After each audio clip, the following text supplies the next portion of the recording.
শুভ সকাল বন্ধুরা। আজ সকালটা শুরু হলো এক কাপ চা বানিয়ে, সবার জন্য চা বানিয়ে তারপর আমি বিছানা গোছাতে চলে গেলাম। আজকে ভাবছি সবগুলো পরিষ্কার করব, তার জন্য। আর আমি যেখানে কাপড় রাখি, মানে প্রতিদিন পরার কাপড়, ওটাও দেখছি খুব এলোমেলো হয়ে গেছে, তার জন্য ওটাও ভালোভাবে আজকে পরিষ্কার করতে হবে ভাবছি। তার জন্য সব জামা কাপড়গুলো গুছিয়ে নিলাম ওখানে। তারপর দেখলাম যে ড্রেসিং টেবিলটা একটু এলোমেলো হয়ে গেছে, ওইগুলো একটু গুটিয়ে রাখলাম।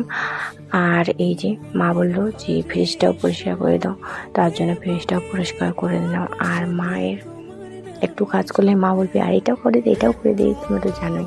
আর তারপর দেখো আমি সব কাজগুলো আস্তে আস্তে করে মুছে মুছে ভালোভাবে করতেছি, কারণ পরিষ্কার করতে গেছি তো, তার জন্য সবগুলো একবারই পরিষ্কার করে নিচ্ছি ভাবছি।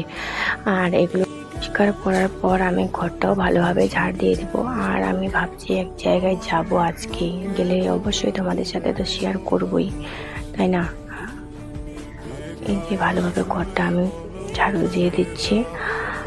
আর একটু উঠানটাও ভালোভাবে ঝাড়ু দিয়ে দিলাম। আজ রোদটা বেশ ভালো উঠেছে, তাই না? তারপর রেডি হয়ে নিলাম দিদি বাড়ি যাওয়ার জন্য। প্ল্যান ছিল দিদি বাড়ি যাবো, তার জন্য। আর এই যে বেরিয়ে পড়লাম রাস্তা দিয়ে, কত সুন্দর তাই না? এই রাস্তা দিয়ে গেলে অনেক স্মৃতি, অনেক কিছু মনে পড়ে যায় ছোটোবেলা। তারপর দিদি বাড়ি এসে আদর দিদি দিয়ে দিল আমাদের চা। আর আমার দিদির ছেলে দেখো আমাদেরকে পেয়ে খুশি হয়েছে, দেখো তো কি হাসতেছে। এই হাসিটার জন্য বিশেষ করে আসা। তারপর দিদি রান্না করতে চলে গেল, কী বানাচ্ছে আমাদের জন্য, গাজরের হালুয়া। তো এভাবে কেটে গেলো আজকের দিনটা সুন্দর সহজভাবে। যদি তোমাদের আমার ভিডিও ভালো লাগে তাহলে অবশ্যই সাবস্ক্রাইব করে পাশে